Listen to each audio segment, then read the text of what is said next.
പ്രിയ സഹോദരങ്ങളെ, ഈ കഴിഞ്ഞ നാളുകളിൽ കൃപാസനത്തിലെ മാതാവ് ചാര വിഗ്രഹമാണ് എന്ന് പറഞ്ഞുകൊണ്ട് ഒരു കത്തോലിക്ക സഹോദരൻ യൂട്യൂബിലൂടെ സംസാരിച്ചുകൊണ്ടിരിക്കുന്നത് ശ്രദ്ധയിൽപ്പെട്ടു.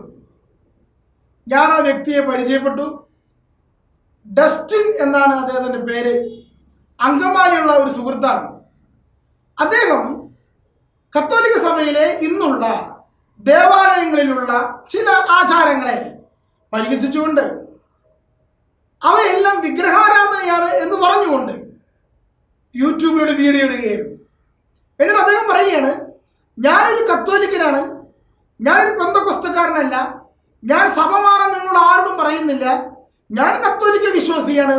പക്ഷെ കത്തോലിക്ക സഭയെ ശുദ്ധീകരിക്കേണ്ടത് നമ്മുടെ കടമയല്ലേ, അതുകൊണ്ടാണ് ഞാൻ ഇത് പറയുന്നത് എന്ന് പറഞ്ഞുകൊണ്ടാണ് അദ്ദേഹം തന്നെ പരിചയപ്പെടുത്തി ഈ ഒരു വചവാക്യങ്ങളെല്ലാം എടുത്ത്, ബൈബിൾ വാക്യങ്ങളൊക്കെ എടുത്ത് ഈ ഒരു വിഷയത്തെ അഡ്രസ്സ് ചെയ്യുന്നത്. അദ്ദേഹത്തെ സംബന്ധിച്ചിടത്തോളം കൃപാസന മാതാവ് അതൊരു ചാര വിഗ്രഹമാണ്, കൊരട്ടി മുത്തി അത് മറ്റൊരു വിഗ്രഹമാണ്, രൂപങ്ങളുടെ ആവശ്യമില്ല എന്ന് പറഞ്ഞുകൊണ്ടാണ് അദ്ദേഹം തുടങ്ങുന്നത്. തീർച്ചയായും സഭയിലെ ചില അനാചാരങ്ങളായ പ്രവൃത്തികളെ, അതായത് ട്രഡീഷണൽ ആയിട്ടുള്ള ചില കാര്യങ്ങൾ, അവ തുടരുകയാണ്. സമൂഹത്തിലെ സഭയിലെ ഓരോ പള്ളികളിലും അതിൻ്റെതായ ആചാരങ്ങൾ തുടരുകയാണ്. അതിനോടുള്ള ഒരു അമർഷം, ഇങ്ങനെയുള്ള കുറേ കാട്ടിക്കൂട്ടലുകളിൽ നിന്ന് സഭയെ മോചിപ്പിക്കണമെന്ന് ആഗ്രഹിക്കുന്ന ഒരു ചെറുപ്പക്കാരൻ ഇത് പറയുന്നത് കേട്ടപ്പോൾ ഞാനും കൗതുകത്തോടെ കേട്ടിരുന്നു. നല്ലൊരു കാര്യമാണല്ലോ, സഭയെ നവീകരിക്കാൻ ഇറങ്ങാൻ ഇങ്ങനെ പറയുവാൻ ഇവനൊക്കെ ശബ്ദം ഉയരുന്നുണ്ടല്ലോ എന്ന് ആഗ്രഹിച്ചുകൊണ്ട് ഞാൻ ഇരുന്നത്. പക്ഷേ പിന്നീട് അദ്ദേഹത്തിൻ്റെ വാക്കുകളിൽ പല തെറ്റുകൾ കടന്നു വരുന്നത് ഞാൻ കാണുകയാണ്. അതായത് സഭ ആദിമ സഭയിൽ തന്നെ അതിൻ്റെ കൗൺസിലുകളിൽ തന്നെ തള്ളിക്കളഞ്ഞ വളരെയധികം ഹെരസികൾ അദ്ദേഹം ഉപയോഗിക്കുകയാണ്. ഒന്ന് സെലസ്റ്റിയൽ ഫ്ലഷ് തിയറി അഥവാ സ്വർഗീയ ശരീര സിദ്ധാന്തം. കത്തോലിക്കനാണെന്ന് പറഞ്ഞുകൊണ്ട് അദ്ദേഹം പറയുകയാണ് CCC കത്തോലിക്ക സഭയുടെ മതബോധനന്തം ഞാൻ അംഗീകരിക്കുന്നില്ല എന്ന്. അതുപോലെ അദ്ദേഹം പറയുകയാണ് ഐക്കണോക്ലാസം സഭയിലുണ്ടായിരുന്ന ആദ്യകാലങ്ങളിൽ ഉണ്ടായിരുന്ന ഒരു ഹെറസിയാണ് ഐക്കണോക്ലാസം. 8-ാം നൂറ്റാണ്ടിലുള്ള ഹെറസിയാണ്. ഞാൻ അതിനെപ്പറ്റി വിശദമായി പറയാം. അതിനെതിരെ അദ്ദേഹം ഐക്കണോക്ലാസത്തിന് അനുകൂലമായി അദ്ദേഹം പറയുക, സഭയിൽ ഐക്കണങ്ങളൊന്നും വേണ്ട. അടുത്തത് പരിശുദ്ധ കന്യകാമറിയം അമ്മലോത്ഭവയല്ല എന്ന് അദ്ദേഹം പറയുകയാണ്. ഇത്രയുമായപ്പോൾ ഞാൻ അദ്ദേഹത്തെ നേരിട്ട് വിളിച്ചു. ഡസ്റ്റിൻ ബ്രദറിന്റെ നമ്പർ കിട്ടിയപ്പോൾ ഞാൻ നേരിട്ട് വിളിച്ചു. താങ്കൾ ആരാണ് എന്ന് പരിചയപ്പെട്ടു. കത്തോലിക്ക സഭയെ നവീകരിക്കാൻ ആഗ്രഹിക്കുന്ന ആ മനസ്സിലൊക്കെ ഞാൻ നന്ദി പറഞ്ഞു. 2 മണിക്കൂറോളം ഞാൻ അദ്ദേഹവുമായി സംസാരിച്ചു. ഞാൻ അദ്ദേഹത്തിന് പറഞ്ഞു, നിങ്ങൾ പറയുന്നതിൽ ചില ഹെരസികളുണ്ട്. കത്തോലിക്ക സഭയ്ക്ക് ഒരു വിശ്വാസ പ്രമാണമുണ്ട്. ആ വിശ്വാസ പ്രമാണം അടിസ്ഥാനമാക്കി ജീവിക്കുന്നവരാണ് കത്തോലിക്കർ. പരിശുദ്ധ കന്യകാമറിയത്തിൽ നിന്ന് ശരീരം സ്വീകരിച്ചു എന്നത് നമ്മുടെ വിശ്വാസ പ്രമാണത്തിലുള്ള വസ്തുതയാണ്. അപ്പോഴാണ് അദ്ദേഹത്തിന്റെ തനി നിറം പുറത്തായത്. അദ്ദേഹത്തിന്റെ വിഷയം എന്തെന്നറിയാമോ? കോവിഡ് കാലത്തിന് മുമ്പായി ഒരു മലയാറ്റൂർ പ്രവാചകൻ എന്ന് പറഞ്ഞൊരു സംഭവം ഇറങ്ങി വരുന്നു. അദ്ദേഹം കോവിഡിനെ പറ്റി പ്രവചിച്ചു എന്ന് പറഞ്ഞുകൊണ്ടൊക്കെ വളരെയധികം സോഷ്യൽ മീഡിയയിൽ പ്രചരിച്ചു. അങ്ങനെ കോവിഡ് നടന്നുകൊണ്ടിരിക്കുമ്പോൾ അദ്ദേഹം വീണ്ടും ഒരു പ്രവചനം നടത്തി, ഈ കോവിഡിനേക്കാൾ വലിയൊരു മാരക വ്യാധി ഇതാ കടന്നു വരുന്നു, ലോകാവസാനം വരുന്നു എന്നൊക്കെ പറഞ്ഞിട്ട്. അത് പരാജയമായപ്പോൾ അദ്ദേഹത്തിന്റെ ഗ്രാഫ് കുത്തനെ ഇടിഞ്ഞുപോയി. മലയാറ്റൂർ പ്രവാചകൻ എന്ന് പറഞ്ഞപ്പോൾ കത്തോലിക്കരായ ആളുകളൊക്കെ വിചാരിച്ചു കത്തോലിക്ക സഭയിലുള്ളിൽ ഏതോ ഒരു പ്രവാചകനാണ്, അദ്ദേഹം കത്തോലിക്കാണെന്ന് തോന്നുന്നു. അദ്ദേഹത്തിന്റെ ശിഷ്യന്മാരിൽ ഒരു വ്യക്തിയാണ് ഈ പറയുന്ന വ്യക്തി. ഇദ്ദേഹമൊക്കെ കത്തോലിക്ക സഭയുടെ പ്രമാണങ്ങളൊക്കെ ഉപേക്ഷിച്ച് കാലങ്ങളായി. എന്നിട്ട് ഇപ്പോൾ ചെയ്തൊരു നാടകമാണ്, ഞാൻ കത്തോലിക്ക വിശ്വാസിയാണ്, ഞാൻ കത്തോലിക്ക സഭയെ നവീകരിക്കാൻ വന്നിരിക്കുന്നു എന്നെല്ലാം പറഞ്ഞുകൊണ്ട് മുന്നോട്ട് വന്ന് വിഷയങ്ങൾ അവതരിപ്പിക്കുന്നു. ഞാൻ പെന്തക്കോസ്തല്ലെന്ന് അദ്ദേഹം പറയുക. ആ വിഷയം ഞാൻ നോക്കിയപ്പോൾ അദ്ദേഹം ബൈബിളിലുള്ള 73 പുസ്തകങ്ങൾ സ്വീകരിക്കുന്നു. എന്നാൽ പറയുന്നതെല്ലാം സത്യവേദ പുസ്തകത്തിലെ വാക്കുകളാട്ടോ. അപ്പോൾ അത്യാവശ്യത്തിന് മാത്രമാണ് മറ്റു പുസ്തകങ്ങൾ എടുക്കുന്നത്, ഫിഗേഴ്സുകൾ എടുക്കുന്നത്. അപ്പോൾ ഇങ്ങനെ കത്തോലിക്കനായി ചമഞ്ഞുകൊണ്ട്, കത്തോലിക്ക സഭയെ അഡ്രസ് ചെയ്തുകൊണ്ട്, കത്തോലിക്ക സഭയെ നവീകരിക്കാമെന്ന് പറഞ്ഞുകൊണ്ട് തൻ്റെ മിനിസ്ട്രിയിലേക്ക് ആളുകളെ കൂട്ടി സഭയിൽ നിന്ന് വിടുവിക്കാൻ ശ്രമിക്കുന്ന ഒരു മനുഷ്യൻ. അതാണ് ഞാൻ അദ്ദേഹത്തിൽ നിന്ന് മനസ്സിലാക്കിയ വസ്തുത. അതുകൊണ്ടാണ് ഇന്ന് ഞാൻ ഈ ഒരു വിഷയം നമ്മൾ ഓരോരുത്തരും ശ്രദ്ധയിൽ പെടണം എന്നുള്ള കാര്യം ഞാൻ പറയാൻ ആഗ്രഹിക്കുന്നത്. ഒരു കത്തോലിക്കനായ ഒരു വ്യക്തി കത്തോലിക്ക സഭയിൽ വിശ്വസിക്കുകയും എന്തെങ്കിലും തെറ്റായ കാര്യങ്ങൾ പറഞ്ഞു, സഭയുടെ ഡോക്ടറിനെതിരെ തെറ്റായ കാര്യങ്ങൾ പറഞ്ഞു എന്ന് തോന്നുകയാണെങ്കിൽ നമുക്ക് അദ്ദേഹത്തെ തിരുത്താൻ ഇഷ്ടംപോലെ വഴികളുണ്ട്. നിന്റെ ആത്മീയ പിതാവായ വൈദികരോട് സംസാരിക്കുക. അല്ലെങ്കിൽ നമ്മളിതൊന്നും യൂട്യൂബിലൂടെ പറയേണ്ട യാതൊരു ആവശ്യവുമില്ല. എന്നാൽ ഇനി ഒരു പെന്തക്കോസ്തുകാരൻ അവന്റെ വിശ്വാസം അവൻ യൂട്യൂബിൽ പറയുകയാണെങ്കിൽ അതിലും നമുക്ക് ഇടപെടേണ്ട ആവശ്യമില്ല. എന്നാൽ ഒരു പെന്തക്കോസ്തുകാരൻ കത്തോലിക്ക വിശ്വാസം തെറ്റാണെന്ന് പ്രസംഗിച്ചാൽ നാം അതിന് മറുപടി പറയാൻ കടപ്പെട്ടവരാണ്. ഒരു കത്തോലിക്ക വിശ്വാസി കത്തോലിക്ക സഭയെ നവീകരിക്കാൻ എന്ന പേരിൽ പെന്തക്കോസ്ത് വിശ്വാസങ്ങൾ അടിച്ചേൽപ്പിക്കാൻ ശ്രമിച്ചാൽ അപ്പോഴും നാം അതിന് മറുപടി നൽകാൻ കടപ്പെട്ടവരാണ്. അതുകൊണ്ടാണ് പ്രിയപ്പെട്ട സഹോദരങ്ങളെ, ജൈനീസ് മീഡിയയിൽ ഇന്ന് ഞാൻ ആയിരിക്കുന്നത്. ബ്രദർ ഡസ്റ്റിൻ പറയുന്ന ചില കാര്യങ്ങളെ നമുക്കിന്ന് ചർച്ച ചെയ്യാം. ഒന്നാമത്തെ വിഷയം, ഇദ്ദേഹം അങ്കമാലിക്കാരനായതുകൊണ്ട് തൊട്ടടുത്തുള്ള കൊരട്ടി മാതാവുമായി എന്തോ ശത്രുതയിലാണെന്നാണ് അദ്ദേഹത്തിന്റെ വാക്കുകളിൽ നിന്ന് എനിക്ക് മനസ്സിലായത്. അപ്പൊ കൊരട്ടി മുത്തിയുടെ തിരുനാളിനുള്ള ആചാരങ്ങൾ അദ്ദേഹത്തിന് വളരെയധികം വിഷമമുണ്ടാക്കിയ കാര്യമാണ്. പ്രിയപ്പെട്ട സഹോദരങ്ങളെ, ഓരോ ദേശത്തിനും മധ്യസ്ഥമായി പ്രാർത്ഥിക്കുന്ന വിശുദ്ധരുണ്ടാകും. പക്ഷെ കൊരട്ടി മാതാവ് എന്ന് പറയുന്ന മാതാവായാലും, കൃപാസന മാതാവ് എന്ന് പറയുന്ന മാതാവായാലും, വേളങ്കണ്ണി മാതാവ് എന്ന് പറയുന്ന മാതാവായാലും, എൻ്റെ ഇടവകയിലെ മാതാവായാലും അത് 5-6 മാതാവൊന്നുമല്ല, ഒരു മാതാവേ ഉള്ളൂ. ഈശോയുടെ അമ്മയായ മറിയം, സ്വർഗത്തിൽ നമുക്ക് വേണ്ടി മധ്യസ്ഥം വഹിക്കുന്ന അമ്മ. ഓരോ ദേശക്കാർ അവരുടെ ഇടവക മധ്യസ്ഥത എടുത്തുകൊണ്ട് പ്രാർത്ഥിക്കുന്നു, അത്രേ ഉള്ളൂ.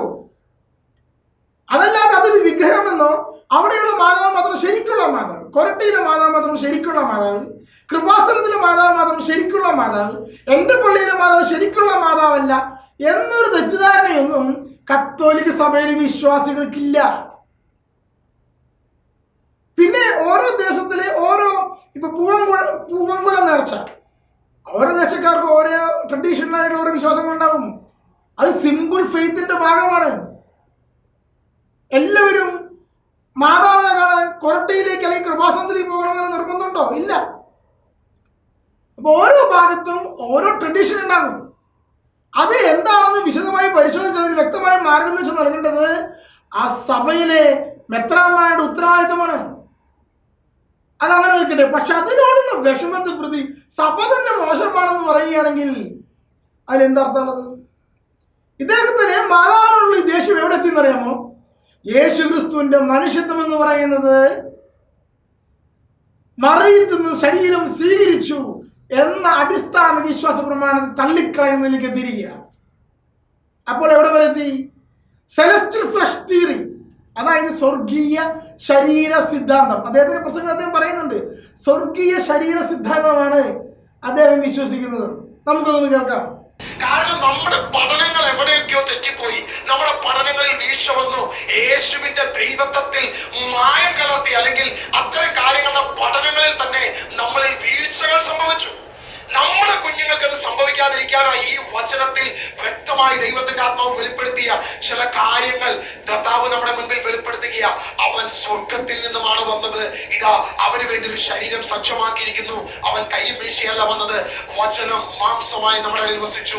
ആ ദൈവമാണ് നമ്മുടെ ഇടയിൽ വസിച്ചത് എന്ന് ദൈവത്തിന്റെ വചനം നമ്മുടെ മുൻപിൽ. പ്രിയപ്പെട്ട സഹോദരങ്ങളെ, ഇതാണ് സ്വർഗീയ ശരീര സിദ്ധാന്തം എന്ന് പറയുന്നത്. അദ്ദേഹം പറയുകയാണ്, സ്വർഗത്തിൽ ഒരു ശരീരം സജ്ജമാക്കിയിട്ടുണ്ട്. ആ ശരീരം കൊണ്ടാണ് യേശുക്രിസ്തു ഭൂമിയിലേക്ക് വന്നത്, അല്ലാതെ മറിയത്തിൽ നിന്ന് ശരീരം സ്വീകരിച്ചിട്ടില്ല. ഇതാണ് അദ്ദേഹത്തിന്റെ വാദം. മറിയത്തിൽ നിന്ന് ശരീരം സ്വീകരിച്ചത് കൊണ്ടാണ് അമ്മലോത്ഭവം എന്ന് സഭ പറയേണ്ടി വരുന്നത്. മറിയം അമ്മലോത്ഭവയല്ല. ഇതാണ് അദ്ദേഹത്തിന്റെ രണ്ടാമത്തെ വാദം. എൻ്റെ പ്രിയപ്പെട്ട സഹോദരൻ ഡസ്റ്റിൻ, താങ്കളൊന്നും മനസ്സിലാക്കുക. ആരാണ് നമുക്ക് വേണ്ടി രക്ഷയ്ക്ക് വേണ്ടി മരിക്കേണ്ടത്? ദൈവം കുരിശിൽ മരിച്ചു കഴിഞ്ഞാലാണോ രക്ഷ കിട്ടുക? അതോ മനുഷ്യൻ ദൈവത്തോട് അനുസരണം കാണിച്ചുകൊണ്ട് കുരിശു മരണത്താൽ കടന്നു വന്നാലാണ് രക്ഷ ലഭിക്കുക? പ്രിയപ്പെട്ട സഹോദരങ്ങളെ, മനുഷ്യനാണ് പാപം ചെയ്ത് അനുസരണക്കേട് കാണിച്ച് രക്ഷ നഷ്ടപ്പെടുത്തി കളഞ്ഞത്, മരണത്തിലേക്ക് കൊണ്ടുവരുന്നത്. ഒരു മനുഷ്യൻ മൂലം ലോകത്ത് മരണം കടന്നു പോകുന്ന പൗലോസ് ശ്രീ റോമാക്കാർക്ക് എഴുതിയ ലേഖനം 5-ാം അധ്യായത്തിൽ പറയുന്നത്. അപ്പൊ ഒരു മനുഷ്യന്റെ അനുസരണക്കേട് നിമിത്തമാണ് പാപം കടന്നു വന്നതെങ്കിൽ മറ്റൊരു മനുഷ്യന്റെ അനുസരണത്താലാണ് കൃപ കടന്നു വരുന്നത്. ദൈവം ഭൂമിയിൽ കടന്നു വന്ന് കുരിശിൽ തൂങ്ങി മരിച്ച് ദൈവമായി മരിച്ചാലൊന്നും രക്ഷ കിട്ടില്ല. പകരം ദൈവം മനുഷ്യനായി ഭൂമിയിൽ ഇറങ്ങി വന്ന് മനുഷ്യനെന്ന നിലയിൽ കുരിശിൽ മരിച്ചാൽ മാത്രമാണ് രക്ഷ ലഭിക്കുന്നത്. അങ്ങനെയെങ്കിൽ മനുഷ്യനാവാൻ എന്ത് വേണം? ഡസ്റ്റിന്റെ വാദം അനുസരിച്ചിട്ട് മനുഷ്യനാകണമെങ്കിൽ ഭൂമിയിൽ നിന്നും സ്വീകരിക്കാൻ പാടുള്ളതല്ല, സ്വർഗത്തിൽ നിന്ന് സ്വീകരിക്കണം. അതായത് ആദവുമായി യാതൊരു ബന്ധവും യേശുവിന് ഉണ്ടാകാൻ പാടില്ല. അബ്രാഹമായോ ദാവീദുമായോ മറിയവുമായും യാതൊരു ബന്ധവും യേശുവിന് ഉണ്ടാകാൻ പാടില്ല. ശരീരം ലഭിക്കേണ്ടത് സ്വർഗത്തിൽ നിന്നാണ് എന്നാണ് പറയുന്നത്. ഇതിനെ പറയുന്ന പേരാണ് സെലസ്റ്റിയൽ ഫ്ലഷ് തിയറി, സ്വർഗീയ ശരീര സിദ്ധാന്തം. ഇതിന്റെ പ്രോബ്ലം എന്താണ്? യേശു ക്രിസ്തു തന്നെ വചനത്തിൽ പറയുന്നത് മനുഷ്യപുത്രൻ എന്ന് പറഞ്ഞുകൊണ്ടാണ്. യേശു തന്നെ മനുഷ്യപുത്രൻ എന്ന് പറയുന്നതിന്റെ അർത്ഥം ആദത്തിന്റെ സന്തതിയാണ് ഞാൻ എന്ന അർത്ഥത്തിലാണ്. ആദമാണ് മനുഷ്യൻ, മണ്ണിൽ നിന്നെടുത്തവനാണ് മനുഷ്യൻ. യേശു തന്നെ മനുഷ്യപുത്രൻ എന്ന് വിളിക്കുന്നത് ആദത്തിന്റെ സന്തതി എന്ന രീതിയിലാണ്, ആദത്തിൽ നിന്ന് വന്നവനാണ്. അപ്പോൾ ആദത്തിന്റെ സന്തതിയുമായി യാതൊരു ബന്ധമില്ലാത്ത, ആദവുമായി യാതൊരു ബന്ധമില്ലാത്ത ഒരു മനുഷ്യനാണ് ഭൂമിയിൽ കുരിശിൽ മരിക്കുന്നതെങ്കിൽ, ഈ മനുഷ്യകുലവുമായി യാതൊരു ബന്ധമില്ലാത്ത ഒരു മനുഷ്യനാണെങ്കിൽ മനുഷ്യകുലത്തിന് രക്ഷയില്ല. അതിന് പറയും ഏലിയൻ യേശു, അതായത് അന്യഗ്രഹ ജീവിയായിരിക്കുന്ന യേശു. അങ്ങനെയുള്ള യേശു കുരിശിൽ മരിച്ചു കഴിഞ്ഞാൽ ഈ മനുഷ്യകുലത്തിന് എന്ത് പ്രയോജനം? അത് ഒന്നാമത്തെ കാര്യം. രണ്ടാമത്തെ കാര്യം, ഇങ്ങനെ മനുഷ്യനാകാൻ പറ്റില്ല എന്നാണ്. സ്വർഗത്തിൽ ഒരു മനുഷ്യനുണ്ട് എന്ന് പറഞ്ഞാൽ, അല്ലെങ്കിൽ ഒരു മനുഷ്യ ശരീരം ഉണ്ട് യേശുവിന് വേണ്ടി എന്ന് പറഞ്ഞാൽ, അത് ദൈവത്തിന്റെ സൃഷ്ടികർമ്മത്തിന് വിരുദ്ധമായൊരു വസ്തുതയാണ്. എങ്ങനെയാണ് മനുഷ്യനുണ്ടാകുന്നത്? മണ്ണിൽ നിന്നെടുത്തവനാണ് മനുഷ്യൻ, അതാണ് ആദം. പിന്നെയോ മനുഷ്യനിൽ നിന്നെടുത്തവനാണ് മനുഷ്യൻ, ഹവ്വ മനുഷ്യനിൽ നിന്നെടുത്തു. സകല മനുഷ്യരും മനുഷ്യരിൽ നിന്നാണ് ജനിക്കുന്നത്. ഞാൻ ജനിച്ചത് എൻ്റെ അപ്പനും അമ്മയിൽ നിന്നാണ്. മനുഷ്യനാകണമെങ്കിൽ രണ്ട് വഴികൾ, ഒന്നെങ്കിൽ മണ്ണിൽ നിന്നെടുക്കണം, അല്ലെങ്കിൽ മനുഷ്യനിൽ നിന്ന് ജനിക്കണം. ഇത് തന്നെയാണ് യേശു ക്രിസ്തു മനുഷ്യാവതാരം ചെയ്യുമ്പോൾ സ്വീകരിച്ചിരിക്കുന്ന നയം. കന്യകാ മറിയത്തിൽ നിന്ന് ശരീരം സ്വീകരിച്ചു എന്ന് നമ്മുടെ വിശ്വാസ പ്രമാണത്തിൽ പറയാനുള്ള കാരണം ഇതാണ്. ശരീരം എടുത്തിരിക്കുന്നത് മനുഷ്യനിൽ നിന്നായിരിക്കണം. ഏതെങ്കിലും ഒരു മനുഷ്യനിൽ നിന്ന് ജനിച്ചാൽ മതി, പുരുഷൻ വേണമെന്നില്ല. ഇന്ന് ക്ലോണിംഗ് ഉണ്ടല്ലോ, ക്ലോണിങ്ങിലൂടെ ഒരു മനുഷ്യനെ ജനിപ്പിച്ചു കഴിഞ്ഞാൽ പുരുഷൻ വേണമെന്നില്ല, സ്ത്രീയിൽ നിന്ന് ജനിക്കാൻ സാധിക്കും ക്ലോണിംഗ് സംവിധാനം വഴി. അപ്പോഴും മനുഷ്യൻ തന്നെയാണ്. പക്ഷെ മറ്റൊരിടത്തിൽ നിന്ന് മനുഷ്യനെ ജനിപ്പിക്കാൻ സാധിക്കുമോ? അത് സാധിക്കുമല്ല. അപ്പൊ ദൈവത്തിനെ സാധിക്കുമോ? സ്വർഗത്തിന് മനുഷ്യ ശരീരം ഉണ്ടാക്കി വെച്ചു എന്ന് പറഞ്ഞു കഴിഞ്ഞാൽ, അങ്ങനെയാണെങ്കിൽ പിന്നെ ഭൂമിയുടെ പ്രസക്തിയില്ല. ഭൂമി നശിപ്പിച്ച് കളയാൻ ദൈവത്തിന് പുതിയൊരു മനുഷ്യനുണ്ടാക്കി കഥ തുടങ്ങാലോ വീണ്ടും ആദ്യം പുതിയ. നിങ്ങൾ മനസ്സിലാക്കണമേ. അപ്പോൾ ഇതല്ല കർത്താവിന്റെ രക്ഷാകരകർമ്മം എന്ന് പറയുന്നത്. അപ്പോൾ യേശു ക്രിസ്തുവിന്റെ ശരീരം അതിന്റെ ജഡപ്രകാരം ദാവീദിന്റെ സന്തതി ജനിച്ചു എന്നാണ് റോമാക്കാർക്ക് എഴുതിയ ലേഖനം 1-ാം അധ്യായം 3-ാം വാക്യം പറയുന്നത്. അതായത് ജഡപ്രകാരം യേശുവിന്റെ ശരീരത്തിന്റെ ജഡം എവിടെ നിന്ന് വന്നു എന്ന് ചോദിച്ചാൽ ദാവീദിന്റെ സന്തതിയിൽ നിന്ന് ജനിച്ചു, സ്ത്രീയിൽ നിന്ന് ജനിച്ചു. യോഹന്നാന്റെ സുവിശേഷത്തില് പുരുഷന്റെ ഇച്ഛയാൽ അല്ല എന്ന് പറയുന്നുണ്ട്, പക്ഷേ സ്ത്രീയുടെ ഇച്ഛയാൽ അല്ല എന്ന് പറയുന്നില്ല. പക്ഷെ ഇദ്ദേഹം ഡസ്റ്റിൻ ബ്രദർ അത് കൂട്ടിച്ചേർക്കും, സ്ത്രീയുടെ ഇച്ഛയാലല്ല എന്ന്. പക്ഷെ അങ്ങനെയില്ല, പുരുഷന്റെ ഇച്ഛയാലല്ല സ്ത്രീയുടെ ഇച്ഛയാലാണ് എന്നുള്ള വസ്തുതയുണ്ട്. കാരണം എന്താ? മനുഷ്യനുമായി ബന്ധമാണോ? ഇങ്ങനെ ബന്ധമില്ല എന്ന് പറയുകയാണെങ്കിൽ പ്രിയപ്പെട്ട സഹോദരങ്ങളെ ശ്രദ്ധിക്കണേ, ദാവീദുമായി ബന്ധമില്ല, ദാവീദിന്റെ സന്തതിയാണ് യേശു ക്രിസ്തു എന്ന് പറയുന്നതിന് അർത്ഥമില്ല. ദാവീദിന്റെ പുത്രനെ കനിയണമെന്ന് പറഞ്ഞപ്പോൾ യേശു തിരിഞ്ഞു നോക്കേണ്ട യാതൊരു കാര്യവുമില്ല. കാരണം ദാവീദുമായി യാതൊരു ബന്ധമില്ല. അബ്രാഹത്തെ ദൈവം വിളിക്കേണ്ട ആവശ്യമില്ല. ഇസ്രായേൽ ജനത്തെ ദൈവം തിരഞ്ഞെടുക്കേണ്ട ആവശ്യമില്ല. എന്തിനു തിരഞ്ഞെടുക്കണം? കാരണം യേശുവിന് മനുഷ്യനാവാൻ ഒരു ശരീരം മനുഷ്യകുലത്തിൽ നിന്ന് വേണ്ടല്ലോ. എന്തിന്? ഒരു കുഞ്ഞായി ജനിച്ചു വീഴേണ്ട ആവശ്യം പോലുമില്ല. ഒരു ശരീരം സജ്ജമാക്കിയിട്ട് ഭൂമിയിൽ എവിടെയെങ്കിലും പ്രത്യക്ഷപ്പെട്ട പോരെ, ഇസ്രായേലിൽ പ്രത്യക്ഷപ്പെട്ട പോരെ. പരസ്യ ജീവിതം ആരംഭിക്കുന്നതിന് ഒരു പ്രത്യക്ഷം പോലെയാണല്ലോ. അതിന് മുമ്പത്തെ കഥയൊന്നും നമ്മൾ ബൈബിളിൽ ചോദിക്കുന്നില്ല. കാരണം ശിഷ്യന്മാർ അനുഭവിക്കുന്ന യേശുവിനെയാണ് പറഞ്ഞു പോകുന്നത്. അങ്ങനെ പറഞ്ഞ പോലെ എന്തിനാണ് മറിയത്തിന്റെ ഉദരത്തിൽ 9 മാസം കിടന്ന് പ്രസവിച്ച് അമ്മയിൽ നിന്ന് പാല് കുടിച്ച് വളർന്നു വലുതായത് എന്തിനാണ്? യേശു ക്രിസ്തു മനുഷ്യനാവാൻ വേണ്ടിയാണ്. അപ്പൊ ഇദ്ദേഹം യേശു ക്രിസ്തുവിന്റെ ഡിവിനിറ്റിയെ, ദൈവത്വത്തെ ഫോക്കസ് ചെയ്തപ്പോൾ അതിനെ ശക്തി കിട്ടാൻ വേണ്ടി പറഞ്ഞു വന്നപ്പോൾ എന്ത് സംഭവിക്കുന്നു? സെലസ്റ്റൽ ഫ്ലഷ് തിയറിയിൽ കടന്നതിലേക്ക് മനുഷ്യത്വത്തെ ഉപേക്ഷിച്ചു. ഇദ്ദേഹം പറയുന്ന മറ്റൊരു കാര്യമുണ്ട്. എന്താ പറയാമോ? യേശുവിന് വിശക്കുന്നു ദാഹിക്കുന്നു ബൈബിളിൽ ഉണ്ടെങ്കിലും ശരിക്കും യേശുവിന് വിശപ്പും ദാഹമൊന്നുമില്ല. എന്നിട്ട് അദ്ദേഹം കാണിച്ചിരുന്ന കാര്യം സമറിയക്കാരന്റെ മുമ്പേല്, സമറിയക്കാരി സ്ത്രീയുടെ സംഭവത്തില് കിണറ്റിൻകരയിൽ ദാഹിച്ചിട്ടിരുന്ന യേശു ക്രിസ്തു അവളുമായി സുവിശേഷം പറഞ്ഞു കഴിഞ്ഞപ്പോൾ വെള്ളമൊന്നും കുടിക്കാതെ തിരിച്ചുപോയി. ദാഹമൊന്നും യേശുവിനില്ല, കാരണം യേശുവിന്റെ മനുഷ്യ ശരീരം അങ്ങനെയുള്ളതല്ല എന്ന രീതിയിൽ പറയുകയാണ്. ഇതാണ് ഡോസറ്റിസം. ഇനി അദ്ദേഹം പറയും പീഡനം അനുഭവിച്ചിട്ടില്ല, വേദന അനുഭവിച്ചിട്ടില്ല എന്ന് പറയും. ഇതാണ് ഡോസറ്റിസം. ഡോസറ്റിസം എന്ന ഹെരസി, യേശുവിന്റെ മനുഷ്യ ശരീരം നമ്മുടെ പോലെ അല്ല എന്നുള്ള രീതിയിലുള്ള ഹെരസിയാണ് ഡോസറ്റിസം. അപ്പൊ ഇദ്ദേഹം കത്തോലിക്ക സഭയെ നവീകരിക്കാൻ ഇറങ്ങിയിട്ട് ഈ 2 കാര്യങ്ങളിലേക്ക് കടന്നു ചെന്നു. അടുത്തതാണ് അമ്മലോത്ഭവ മാതാവ് മറിയം അമ്മലോത്ഭവ അല്ല എന്ന് പറയുന്നത്. അതാണ് അടുത്ത വിഷയം കേട്ടോ. ഇദ്ദേഹം പറയുന്നത് എന്താ കാരണം അമ്മലോത്ഭവ അല്ലെന്ന് പറയാൻ കാരണം? മറിയത്തിന് ശരീരം സ്വീകരിച്ചു എന്ന് പറയേണ്ടി വരും അമ്മലോത്ഭവയാണെന്ന് പറഞ്ഞാൽ. അതായത് നേരെ തിരിച്ച് ശരീരം സ്വീകരിച്ചു കഴിഞ്ഞാൽ അമ്മലോത്ഭവയാണെന്ന് പറയേണ്ടി വരും. അപ്പൊ ഇവിടെ വിഷയമില്ല. പ്രിയപ്പെട്ട സഹോദരങ്ങളെ, അമ്മലോത്ഭവം എന്ന് പറയുന്നത് സ്വർഗത്തിൽ നിന്ന് പൊട്ടിമുളകുന്ന സംഭവമല്ല. സഭയുടെ വ്യക്തമായ പ്രബോധനമുണ്ട്. 3 പേരുടെ ജനന തിരുനാള സഭ ആഘോഷിക്കുന്നത്. യേശു ക്രിസ്തുവിന്റെ ക്രിസ്മസ്, 2 മാതാവിന്റെ പരിശുദ്ധ അമ്മയുടെ ജനന തിരുനാള്, അതാണ് സെപ്റ്റംബർ 8-ാം തീയതി നമ്മൾ ആഘോഷിക്കുന്നത്. 3-ാമത്തെ വ്യക്തിയുണ്ട്, സ്നാപയോഹന്നാന്റെ ജനന തിരുനാള്, അത് ജൂൺ മാസം 24-ാം തീയതി നമ്മൾ ആഘോഷിക്കും. എന്താ കാരണം എന്നറിയാം? സ്നാപയോഹന്നാൻ ജനിക്കുമ്പോൾ പാപമില്ലാതെയാണ് ജനിച്ചത്. പക്ഷെ അമ്മയുടെ ഉദരത്തിൽ ഉരുവാകുമ്പോൾ പാപം ഉണ്ടായിരുന്നു. പരിശുദ്ധ കന്യാമറിയം, ഗർഭിണിയായിരിക്കുന്ന മറിയം എലിശമ്മയോട് അഭിവാദനം അർപ്പിച്ചപ്പോൾ ശിശു ഉദരത്തിൽ പരിശുദ്ധാത്മാവ് നിറഞ്ഞ് തുള്ളിച്ചാടി. അങ്ങനെ പരിശുദ്ധാത്മാവ് നിറഞ്ഞ വ്യക്തി ജനിച്ചതുകൊണ്ടാണ് സ്നാപയോഹന്നാന്റെ ജനനത്തിനാൾ ആഘോഷിക്കുന്നത്. ശ്രദ്ധിക്കണേ, ഗർഭപാത്രത്തിൽ വെച്ച് വിശുദ്ധീകരിക്കപ്പെട്ട വ്യക്തിയാണ് സ്നാപയോഹന്നാൻ. അടുത്ത കാര്യം ഇത് പറയാൻ കാരണം എന്തറിയാമോ? പരിശുദ്ധ കന്യകാമറിയം അമ്മയുടെ അന്നപുണ്യവതിയുടെ ഉദരത്തിൽ ഉരുവാകുന്ന നിമിഷം ക്രിസ്തുവിന്റെ രക്തത്തിന്റെ യോഗ്യതയാൽ രക്ഷ പ്രാപിച്ചു, അല്ലെങ്കിൽ പാപമില്ലാതെ മാറ്റപ്പെട്ടു, അമ്മലോത്ഭവയായി അമ്മയുടെ ഉദരത്തിൽ ഉരുവാക്കപ്പെട്ടു എന്നുള്ളതാണ് അമ്മലോത്ഭവത്വം എന്ന് പറയുന്ന അർത്ഥം. അപ്പോൾ മറിയത്തിന്റെ അപ്പനും അമ്മയിലും ഉരുവാകുന്നുണ്ട്. പക്ഷെ ഉരുവാകുന്ന നിമിഷത്തിലെ ക്രിസ്തുവിന്റെ രക്തത്തിന്റെ യോഗ്യതയാണ്. അതുകൊണ്ടാണ് മറിയം പറയുന്നത് എന്റെ രക്ഷകനായ ദൈവത്തെ ഞാൻ ആനന്ദിക്കുന്നു എന്നുള്ള കാര്യം.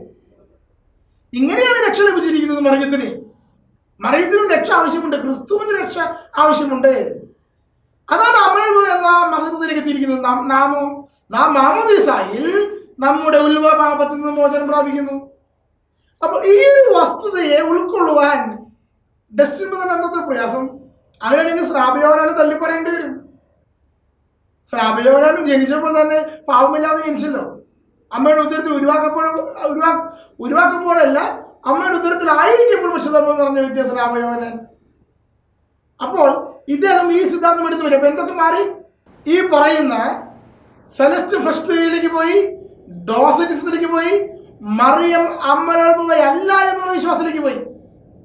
എന്താ സംഭവിച്ചത്? ഇപ്പോ കത്തോലിക്ക സഭയെ നവീകരിക്കാൻ ഇറങ്ങിയിട്ട് കത്തോലിക്ക സഭയുടെ അടിസ്ഥാന വിശ്വാസ പ്രമാണങ്ങൾ വിട്ടുപേക്ഷിച്ചു പോകുന്ന ഒരു ഗതികേടിലേക്ക് ഈ സഹോദരൻ നിബന്ധിച്ചു പോയി. എന്നിട്ട് അദ്ദേഹം മറ്റുള്ളവരെ തൻ്റെ കൂടെ വിളിക്കുക. അതുകൊണ്ടാണ് ഞാൻ ഈ വിഷയത്തിൽ അഡ്രസ് ചെയ്യാനുള്ള കാരണം, പ്രിയപ്പെട്ട സഹോദരങ്ങളെ. ഇനി അദ്ദേഹത്തിന്റെ മറ്റു കുറച്ച് പോയിന്റുകളുണ്ട്, അതുകൂടി പറയാം. ഒന്ന് ഐക്കണോക്ലാസം. 10-ാം നൂറ്റാണ്ടിൽ 8-ാം നൂറ്റാണ്ടിൽ ആരംഭിച്ച സഭയിൽ വളർന്നു വന്ന സംഭവമാണ് ഐക്കണോക്ലാസം. സകല രൂപങ്ങളും തിരുസ്വരൂപങ്ങളും തല്ലിപ്പൊളിച്ചു. എന്താ കാരണം എന്നറിയാമോ? കാരണമുണ്ട്. അതിനു മുമ്പ് കടന്നു വന്ന ഇസ്ലാം മതം, 8-ാം നൂറ്റാണ്ടിൽ കടന്നു ഇസ്ലാം മതം, 6-ാം നൂറ്റാണ്ടിൽ കടന്നു ഇസ്ലാം മതം, അതിന്റെ പഠനങ്ങൾ മെല്ലെ ക്രിസ്തു മതത്തിലേക്ക് കടന്നു വരാൻ തുടങ്ങി. എല്ലാം വിഗ്രഹങ്ങളാണ്, എല്ലാം തല്ലിപ്പൊളിക്കണം, തിരുസ്വരൂപങ്ങൾ ആവശ്യമില്ലെന്ന് പറഞ്ഞുകൊണ്ട് ഒരു പ്രസ്ഥാനം ആരംഭിച്ചു, ഐക്കണോ ക്ലാസ്. അവിടെയുള്ള ഐക്കണുകളെല്ലാം തല്ലി തകർത്തു. എന്ന് പറഞ്ഞാൽ അർത്ഥം, അതുവരെ സഭയിൽ ഐക്കണുകൾ ഉണ്ടായിരുന്നു. ശ്രദ്ധിക്കണേ, ആദിമസഭ മുതൽ 10-ാം നൂറ്റാണ്ട് വരെയും ഐക്കണുകൾ ഉണ്ടായിരുന്നു, തിരുസ്വരൂപങ്ങൾ ഉണ്ടായിരുന്നു. ഐക്കണോക്ലാസം എന്ന പ്രസ്ഥാനം ഇസ്ലാം മതത്തിന്റെ സ്വാധീനത്തിൽ കടന്നു വന്നപ്പോൾ എല്ലാം തല്ലിപ്പൊളിക്കാൻ ആരംഭിച്ചു. ഇതാണ് ഐക്കണോക്ലാസം. സഭ അതിനെതിരെ 10-ാം നൂറ്റാണ്ടിൽ കൗൺസിൽ കൂടി വ്യക്തമായി പഠിപ്പിച്ചു ക്രിസ്തുവിന്റെ രൂപങ്ങൾ. കാരണം വചനമാകുന്ന ദൈവം മനുഷ്യന്റെ രൂപം ധരിച്ചിരിക്കുന്നു, അതിനാൽ ക്രിസ്തുവിന്റെ രൂപം അനുവദനീയമാണ് എന്ന്. ഇതിനെ ഡസ്റ്റർ മദർ എന്ത് ചെയ്യുന്ന അറിയാമോ? ഒറ്റ തിരികലാണ്. 10-ാം നൂറ്റാണ്ടിന് ശേഷം മാത്രമേ സഭയിൽ തിരുസ്വരൂപങ്ങൾ വന്നിട്ടുള്ളൂ. അങ്ങനെയെങ്കിൽ 8-ാം നൂറ്റാണ്ടിൽ തല്ലി തകർത്ത ഐക്കണുകൾ എവിടെയായിരുന്നു? അപ്പൊ യഹൂദ മതത്തിലും ക്രിസ്തു മതത്തിലും ഐക്കണുകളുണ്ട്.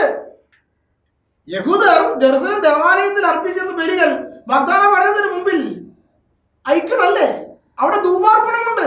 ഞാൻ ചോദിച്ചു, യേശു പോയ ദേവാലയത്തിൽ ധൂപാർപ്പണമുണ്ട്, യേശു പോയ ദേവാലയത്തിൽ രൂപങ്ങളുണ്ട്. അപ്പോൾ യേശു വിഗ്രഹാരാധകനാണോ?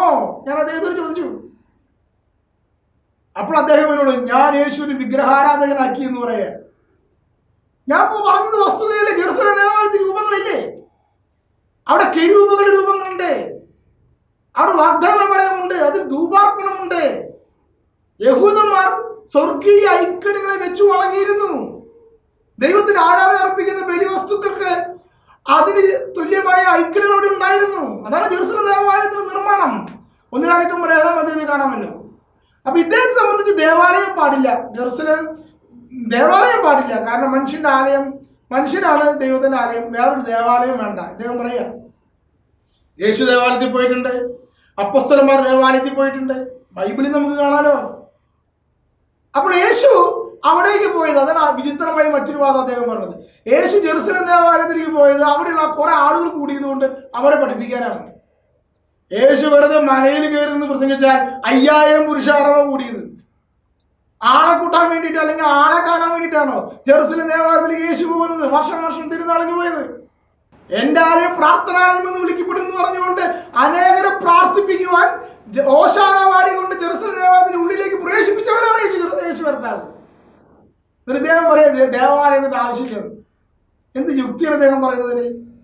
അടുത്തതാണ് ധൂപാർപ്പണം. അദ്ദേഹം പറയുന്ന മറ്റൊരു വസ്തുതയാണ്, ധൂപാർപ്പണം ചെയ്യുന്നത് പാപമാണ്, ഒന്നിനും ധൂപർപ്പിക്കാൻ പാടില്ല. നമ്മൾ ദേവാലയം ധൂപാർപ്പണം ചെയ്തത് പാപമാണ്, ധൂപാർപ്പണമാണ് ആരാധനയുടെ സിമ്പൽ എന്ന്. പ്രിയപ്പെട്ട സഹോദരങ്ങളെ, ധൂപാർപ്പണം അല്ല ആരാധനയുടെ സിമ്പൽ. എന്താണ് ധൂപാർപ്പണം വഴി നമ്മെ പഠിപ്പിക്കുന്നത്? 3 കാര്യങ്ങളാണ്. ഒന്ന്, ദൈവത്തിന്റെ മഹത്വം ഇവിടെ വ്യാപിക്കട്ടെ എന്ന്. ബലിവസ്തുക്കളിൽ, വ്യക്തികളിൽ, ഈ തിരുസ്വരൂപങ്ങളിൽ ദൈവത്തിന്റെ മഹത്വം വ്യാപിക്കട്ടെ എന്നുള്ള പ്രാർത്ഥനയാണ് ധൂപാർപ്പണ പ്രാർത്ഥന. അതുകൊണ്ടാണ് വിശുദ്ധ കുർബാനയ്ക്ക് മധ്യേ സർവാധിപനം എന്ന പാട്ട് പാടുമ്പോൾ ജനങ്ങൾക്കിടയിലേക്ക് ധൂപാർപ്പണം ചെയ്യുന്നത്. ജനങ്ങളെ ആരാധിക്കുകയാണ്, ജനങ്ങളെ ദൈവമഹത്വത്തിൽ നിറയ്ക്കുക ചെയ്യുന്നത്. അതാണ് 1ാമത്തെ സിമ്പിൾ. 2, ധൂപം ഉയരുന്നത് പോലെ, പരിമളദ്രവ്യം ഉയരുന്നത് പോലെ നമ്മുടെ പ്രാർത്ഥനകൾ ഉയരുന്നു എന്നതിന്റെ സിമ്പിളാണ് 2ാമത്തെ കാര്യം. 3, അഗ്നിയിൽ കുന്തിരിക്കം ഉരുകുന്നത് പോലെ നമ്മുടെ ആത്മാവ് ക്രിസ്തുവിന്റെ ബലിയിൽ ഉരുകിത്തീരുന്നു എന്നുള്ളതാണ് 3ാമത്. അതൊരു പാപപരിഹാരമായിട്ട് ധൂപത്തെ പറയുന്നത്. 3ാമത്തെ പ്രതീകം. ഈ 3 പ്രതീകം ധൂപത്തിനുള്ളൂ, അല്ലാതെ ആരാധനയാണ് ധൂപാർപ്പണം എന്ന് തെറ്റിദ്ധരിക്കില്ല സഹോദരൻ. വാഗ്ദാനപ്പെടുന്നതിന് മുമ്പിൽ സക്രിയ പ്രവാചകൻ ധൂപാർപ്പണം ചെയ്തില്ലേ? ബൈബിളിൽ കാണാലോ. അപ്പോൾ കത്തോലിക്ക സഭ ദേവാലയത്തിൽ ധൂപാർപ്പണം ചെയ്ത പാപം. ജെറുസലേം ദേവാലയത്തിൽ സക്രിയ പുരോഹിതൻ ധൂപം അർപ്പിച്ചപ്പോൾ മാലാഖമാർ പ്രത്യക്ഷപ്പെട്ടു, അത് പാപമല്ല. എന്ത് വസ്തുത അദ്ദേഹം പറയുന്നത്? അടുത്തത്, യഹൂദന്മാരുടെ മറ്റൊരു സിമ്പിൾ ഞാൻ അതിന് കാണിച്ചു കൊടുത്തു. മോശയും ഇസ്രായേൽ ജനവും മരുഭൂമിയിൽ നടന്നു ചെല്ലുമ്പോൾ സംഖ്യാപുസ്തകം 21-ാം അധ്യായത്തിൽ അഗ്നേയ സർപ്പങ്ങൾ കടിച്ചുകൊണ്ട് കുറെ പേര് മരിച്ചു വീഴുകയാണ്. ദൈവത്തോട് പ്രാർത്ഥിച്ചപ്പോൾ മോശയ്ക്ക് ദൈവം അരുളി ചെയ്തു, ഒരു വടിയിൽ പിച്ച സർപ്പത്തെ നാട്ടുക, അതിനെ നോക്കുന്നവർ രക്ഷ പ്രാപിക്കും. മോശ ഒരു വടിയിൽ പിച്ച സർപ്പത്തെ നാട്ടി. ഇസ്രായേൽ ജനം നോക്കി, അവരെ നോക്കിയവരെല്ലാം സൗഖ്യമാക്കപ്പെട്ടു. ഈ ഒരു പ്രതീകത്തെ യേശു ക്രിസ്തുവിനോട് തുലനപ്പെടുത്തിക്കൊണ്ട് യേശു തന്നെ പ്രഖ്യാപിച്ചിട്ടുണ്ട്. അഭിപ്രായമാണ്, മോശ മരുഭൂമിയിൽ സർപ്പത്തെ ഉയർത്തിയതുപോലെ മനുഷ്യപുത്രനും ഉയർത്തപ്പെടേണ്ടിയിരിക്കുന്നു. യേശു കുരിശിൽ ഉയർത്തപ്പെടുമ്പോൾ ആ യേശുവിനെ നോക്കിയവർ പാപത്തിൽ നിന്ന് രക്ഷ പ്രാപിക്കും എന്നുള്ള വസ്തുതയാണ് യേശു അവിടെ കാണിച്ചത് ഉപമയിലൂടെ. അപ്പൊ യേശുവിടെ ഉപയോഗിച്ച സിമ്പിൾ പ്രതീകം എവിടെയാ? മോശ മരുഭൂമിയിൽ പിച്ചള സർപ്പത്തെ നാട്ടിയതിന് അതൊരു വടിയിൽ പിച്ചള സർപ്പം, അതിനെ യേശുവിടെ കുരിശ് കാണിക്കുകയാണ്. കുരിശിൽ താനും ഇതേപോലെ ഉയർത്തപ്പെടും, അതിലേക്ക് നോക്കിയോ രക്ഷപ്പെടാൻ. അപ്പൊ ഇദ്ദേഹത്തിന് വളരെ വിഷമം. പിച്ചള സർപ്പത്തോട് യേശുവിനെ ഉപമിപ്പിച്ചില്ലേ? ഇതാണ് വിഷയം. പാപകരമായ മനുഷ്യർ ആ പാപത്തിൽ നിന്ന് വിടുതൽ കിട്ടാൻ വേണ്ടി പാപത്തിന്റെ സദൃശ്യമായ ശരീരത്തിൽ ക്രിസ്തു കുരിശിൽ തൂങ്ങി കിടക്കുകയാണ്. മോശയുടെ എവിടെയാണെങ്കിൽ ഇതാ സർപ്പത്തിന്റെ ദംശനമേറ്റ ജനങ്ങൾ രക്ഷ പ്രാപിക്കുന്നതിന് വേണ്ടി സർപ്പത്തിന്റെ പിച്ചള സർപ്പത്തെ നോക്കുകയാണ്. ശ്രദ്ധിക്കണേ, പാപകരമായ ശരീരത്തിലുള്ള മനുഷ്യൻ ഇതേ ശരീരത്തിന് സാദൃശ്യമുള്ള ക്രിസ്തുവിലേക്ക് നോക്കുകയാണ്. അപ്പോൾ ഈ പിച്ചള സർപ്പം എന്തിന്റെ പ്രതീക? താൻ കടിച്ച സർപ്പത്തിന്റെ പ്രതീകമാണ്. എന്നാൽ പിച്ചളയിലാണ് അത്, ശരിക്കുള്ള സർപ്പമല്ല. ഇതേപോലെ ഈ ശരീരം, നമ്മുടെ ശരീരം പാപകരമാണ്, എന്നാൽ പാപമില്ലാത്ത ശരീരത്തിൽ ക്രിസ്തു മരിക്കുന്നത്. ഇങ്ങനെ ഒരു സിംബലൈസ് ചെയ്തപ്പോൾ ഇദ്ദേഹം പറയാണ്, യേശു ക്രിസ്തു കുരിശിൽ തൂങ്ങി പിച്ചള സർപ്പത്തിന്റെ തല തകർത്തു എന്ന പ്രതീകം. അങ്ങനെയാണോ മോശ ചെയ്തത്? മോശ മരുഭൂമിയിൽ വടിയിൽ സർപ്പത്തെ ഉയർത്തി സർപ്പത്തിന്റെ തല തകർക്കുകയാണോ ചെയ്തത്? അല്ല.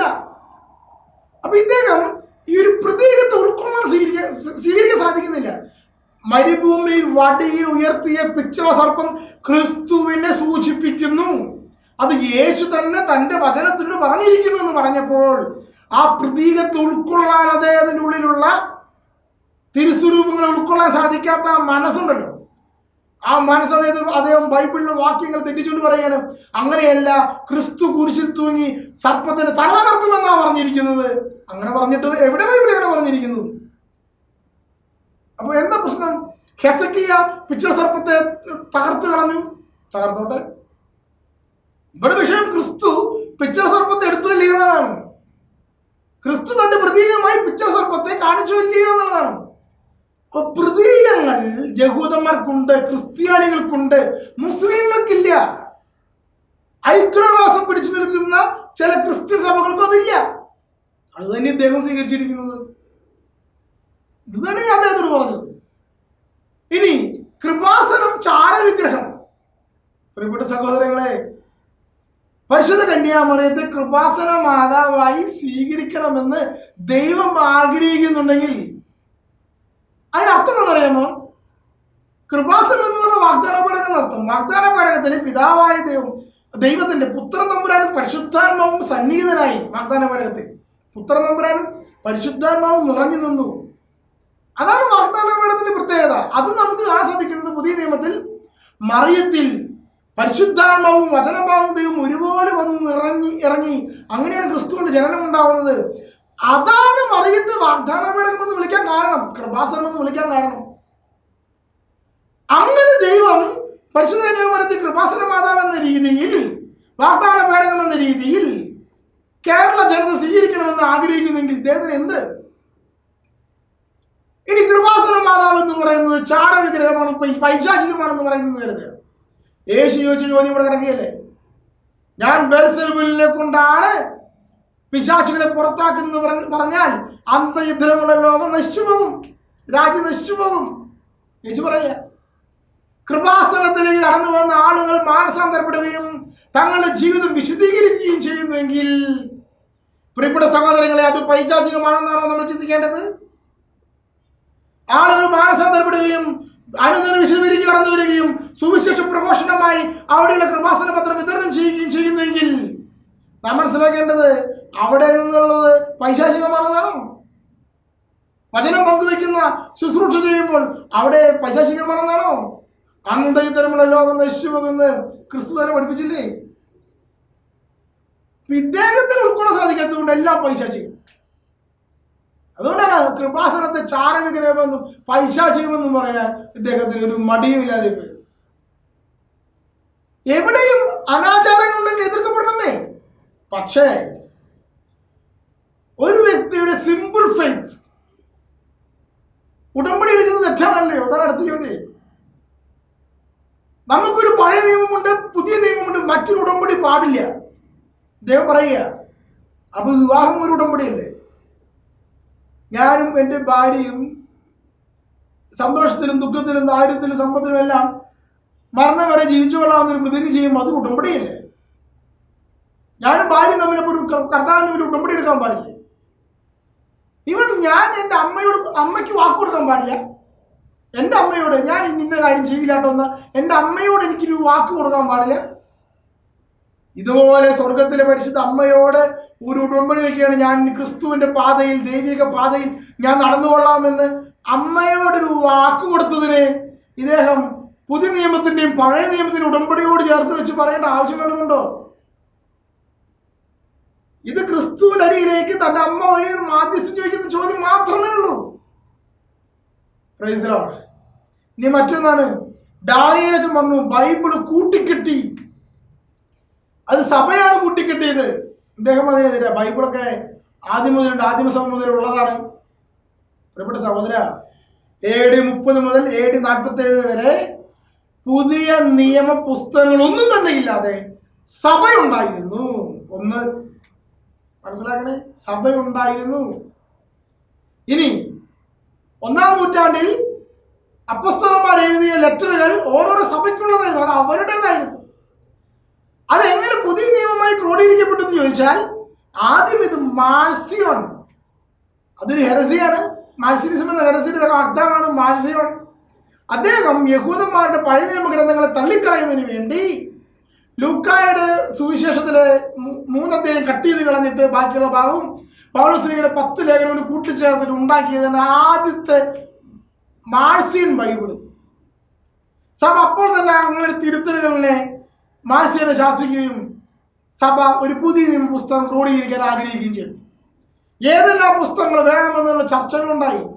ഈ ചർച്ചകൾ ചെന്നെത്തുന്നത് AD 381 ഹിപ്പോയിലും കാർത്തേജിലും സുവനോസിലും വെച്ചിട്ടാണ് ബൈബിളിന്റെ ഇന്നത്തെ നിലവിലുള്ള 27 പുസ്തകങ്ങൾ ഇന്ന പുസ്തകങ്ങൾ മതി എന്നുള്ളൊരു ക്രോഡീകരണത്തിലെത്തി കാനനൈസ് ചെയ്യുന്നത് AD 381. അപ്പൊ അതിനു മുമ്പ് വരെ എല്ലാ ലെറ്ററുകളും സ്വീകരിക്കുമായിരുന്നു. പൗലോസ്ലീഹയുടെ ലെറ്ററുകളും പത്രോസ്ലീഹയുടെ ലെറ്ററുകളും ഇഗ്നേഷ്യസിന്റെ ലെറ്ററുകൾ, പോളികാർപ്പിന്റെ എഴുതിയ ലെറ്ററുകൾ എന്ന് തുടങ്ങി ജ്ഞാനവാദക്കാർ എഴുതിയ പുസ്തകങ്ങൾ വരെ, തോമായുടെ പുസ്തകം, പത്രോസിന്റെ സുവിശേഷം എന്നൊക്കെ പറഞ്ഞുള്ള ആ പുസ്തകങ്ങൾ വരെ, പുതിയ നിയമത്തിലെ പുസ്തകങ്ങൾ വേണോ വേണ്ടോ എന്ന് ചിന്തിച്ചുകൊണ്ട് ഇഷ്ടം പോലെ പുസ്തകങ്ങൾ വായിക്കുമായിരുന്നു. അതിൽ നിന്ന് ഈ പുസ്തകങ്ങൾ മാത്രമേ ഉള്ളൂ എന്ന് പറഞ്ഞ് തുന്നിക്കെട്ടിയത് കത്തോലിക്ക സഭ തന്നെയാണ്. അതുകൊണ്ടാണ് കത്തോലിക്ക സഭയുടെ ബൈബിൾ തന്നിരിക്കുന്നത് പറയുന്നത്. ഇനി കത്തോലിക്ക സഭ എന്ന് പറഞ്ഞാൽ എന്താ അർത്ഥം? ആദ്യ നൂറ്റാണ്ടിൽ കത്തോലിക്ക സഭ ഇല്ലെന്നാണ് ഇദ്ദേഹത്തിന്റെ വാദം. AD 115 ഇഗ്നേഷ്യസ് എഴുതിയ ലെറ്ററിൽ സഭയെ വിളിക്കുന്നത് കത്തോലിക്ക സഭ എന്നാണ്. അതൊരു ചരിത്രപരമായി എടുത്തരാകാം. യേശുവിന്റെ സുവിശേഷം ഓരോ സ്ഥലങ്ങളിൽ എത്തുമ്പോൾ ഓരോ സ്ഥലത്ത് ഓരോ സഭകളാണ്. റോമിലെ സഭ, കോറിന്ത്യസിലെ സഭ, ഗലാത്തിയ സഭ, എഫോസസിലെ സഭ, ഇങ്ങനെ ഓരോ സഭകളുണ്ട്. പക്ഷേ ഈ സഭകൾ തമ്മിൽ വിശ്വാസത്തിൽ ഒരു ഐക്യമുണ്ടായിരുന്നു. ഇങ്ങനെ ഐക്യത്തിൽ തെറ്റുകളുണ്ടെന്ന് സംശയം തോന്നിയപ്പോഴാണ് അപ്പോസ്തല പ്രവർത്തനം 15-ാം അധ്യായത്തിൽ കാണുന്ന ജെറൂസലേം കൗൺസിൽ ഒരുമിച്ച് കൂട്ടിയത്. എല്ലാ സഭയും ആൾക്കാർ ഒരുമിച്ച് കൂട്ടി. അങ്ങനെ ഒരുമിച്ച് കൂട്ടുന്നതിന് പറയുന്നത് കാത്തലിക് ചർച്ച്. ഇന്ന് 24 വ്യക്തിസഭകളുടെ കൂട്ടായ്മയാണ് കാത്തലിക് ചർച്ച്. അപ്പൊ കത്തോലിക്ക സഭ എന്തുണ്ടായി? ആദിമസഭയിൽ ഓരോ സ്ഥലങ്ങളിലുമുള്ള സഭകൾ മുഴുവൻ, അതിന് പാട്രിയാർക്കൽ ചർച്ച് എന്ന് പറയും, ഈ ചർച്ചുകൾ മുഴുവൻ വിശ്വാസത്തിൽ ഒരു ഐക്യമുണ്ടായിരുന്നു. അതാണ് സാർവത്രിക സഭ. നമ്മുടെ ബൈബിളിൽ തന്നെ പത്രോസ്, യാക്കോബ്, യോഹന്നാൻ, യൂദ എന്നിവർ എഴുതിയ ലേഖനങ്ങളുണ്ടല്ലോ സാർവത്രിക സഭയ്ക്ക്. കത്തോലിക്ക സഭയ്ക്ക് എന്നാ ഈ പറഞ്ഞതിന്റെ അർത്ഥം. ആ വിശ്വാസത്തിലുള്ള ഐക്യം, ആ കൗദാശിക ഐക്യം, അതാണ് ഇന്നും തുടരുന്നത്.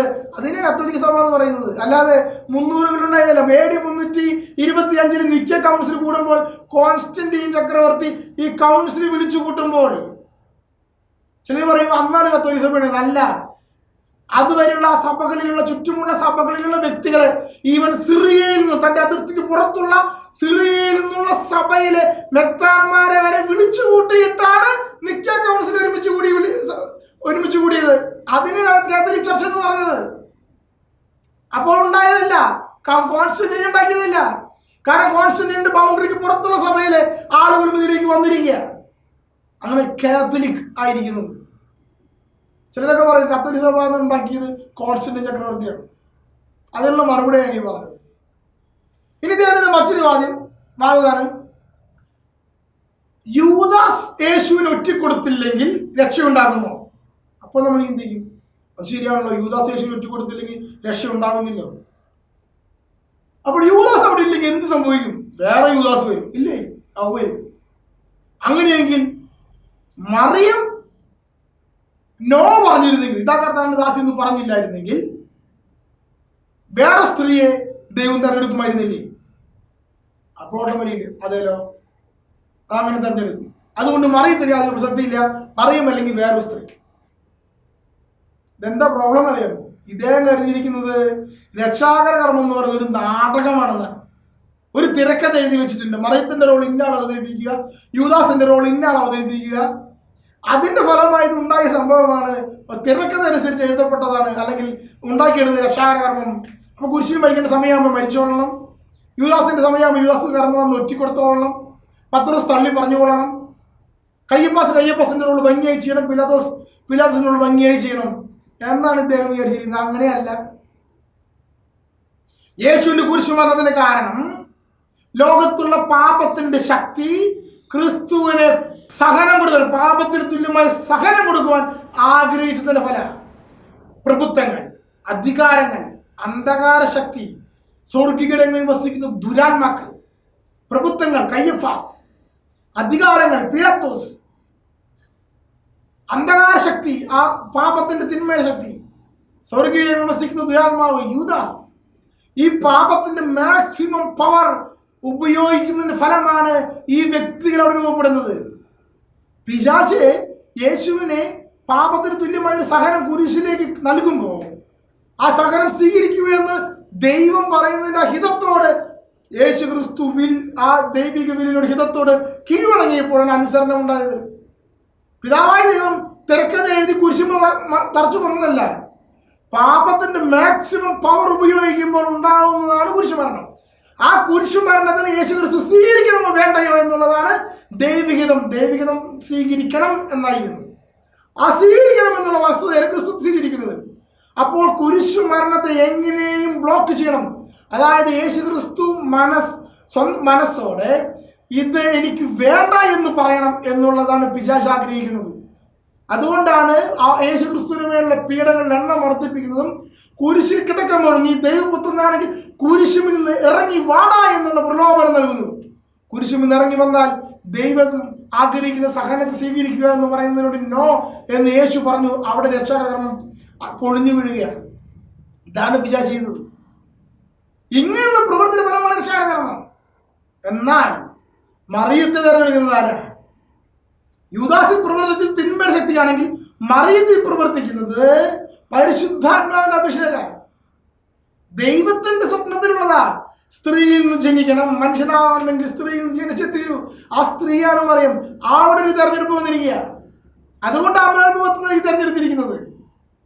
അവിടെയാണ് മറിയത്തിന്റെ ഇതാ കർത്താവിന്റെ ദാസി എന്നുള്ള ആ ഒരു സമർപ്പണത്തിന് വേണ്ടി സ്വർഗം കൊതിച്ചിരുന്നത്. ഇത് മനസ്സിലാക്കണം. അല്ലാതെ മറിയവും യൂദാസും തിരക്കഥയിലുള്ള നാടക നടന്മാരല്ല. Praise the Lord. പ്രിയപ്പെട്ട സഹോദരൻ, അവസാനമായി ഞാൻ പറയുക, ഇദ്ദേഹം പറയാണ് യേശുവിന്റെ രൂപം എവിടെയില്ല, അതുകൊണ്ട് രൂപം വേണ്ട. യേശുവിന്റെ രൂപം ഫസ്റ്റ് കാണാൻ ചരിത്രത്തിൽ കാണാൻ സാധിച്ചത് സിറിയൻ രാജാവ് വരപ്പിച്ച ചിത്രമാണ്. യേശുവിനെ കണ്ടതിന് ശേഷം വന്ന ദൂതനെ കൊണ്ട് യേശുവിന്റെ ചിത്രം എങ്ങനെയുണ്ടെന്ന് അറിയാൻ പറഞ്ഞുകൊണ്ട് ഒരു ചിത്രം വരയ്ക്കുന്നുണ്ട്. അങ്ങനെ ആദിമസഭയുടെ പല ഐക്കറുകളെയും കാണുന്ന ചിത്രം, യേശുവിന്റെ ചിത്രം നല്ല മനോഹരമായ ചിത്രമാണ്. പിന്നെ നമുക്ക് ലഭിക്കുന്ന സോഴ്സ് എന്ന് പറയുന്നത് ടൂറിലെ തിരിക്കച്ചയില. ടൂറിലെ തിരിക്കച്ചയെ കുറിച്ച് പറയുമ്പോൾ അദ്ദേഹത്തിന് പരിഹാസമാണ്. കാരണം കാർബൺ ഡേറ്റിംഗ് പരിശോധനയിൽ പരാജയപ്പെട്ടു. കാരണം ഒരു തീപിടുത്തത്തിനുള്ളിൽ നിന്ന് രക്ഷപ്പെട്ടിട്ടാണ് ടൂറിലെ തിരികെ സംരക്ഷിച്ചത്. അതിൻ്റെ കാർബൺ അതിന് വീണത് കൊണ്ട് കാർബൺ ഡേറ്റിംഗ് പരാജയപ്പെട്ടു. എന്നാൽ ആധുനിക കാലഘട്ടത്തിൽ അതിൻ്റെ പരീക്ഷണത്തിൽ വിജയിച്ചിട്ടുണ്ട്. എന്താ കാരണം എന്നറിയാമോ? 2-3 തെളിവുകൾ ഞാൻ പറയാം. ഒന്ന്, അതിലുള്ള നെഗറ്റീവ് പ്രിൻ്റാണ്. ഫോട്ടോഗ്രാഫി കണ്ടുപിടിക്കുന്നതിന് മുമ്പ് നെഗറ്റീവ് പ്രിന്റ് എന്നുള്ളൊരു കൺസെപ്റ്റ് തന്നെ ലോകത്തിനില്ലായിരുന്നു. ടൂറിന്റെ തിരുക്കച്ചയിൽ പതിഞ്ഞിട്ടുള്ളത് യേശു ക്രിസ്തുവിന്റെ നെഗറ്റീവ് പ്രിന്റാണ്. അങ്ങനെ ഒരു പ്രിന്റ് വരണമെങ്കിൽ അത് ചിത്രം വരയ്ക്കുക എന്ന് പറയുന്നത് അസാധ്യമാണ്. അതാണ് ഒന്നാമത്തെ തെളിവ്. ഇനി നെഗറ്റീവ് പ്രിന്റ് വരണമെങ്കിൽ ഒരു പ്രകാശം ഉള്ളിൽ നിന്ന് അടിക്കണം.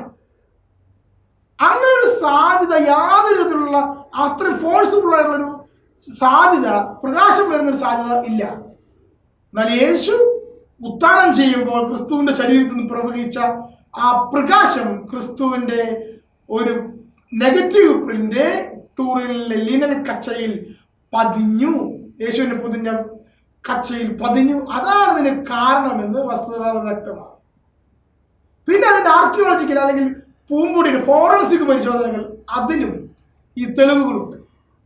ആധുനിക കാലഘട്ടത്തിലെ പരീക്ഷണങ്ങളെല്ലാം ടൂറിൽ തിരികച്ച വിജയിച്ചിട്ടുണ്ട്. ക്രിസ്തുവിന്റെ രൂപം നമുക്ക് ലഭിക്കുന്നത് ടൂറിൽ തിരികച്ച വഴി. പ്രിയപ്പെട്ട സഹോദരങ്ങൾ, ഇത്ര ഞാൻ പറഞ്ഞതെന്നറിയാമോ?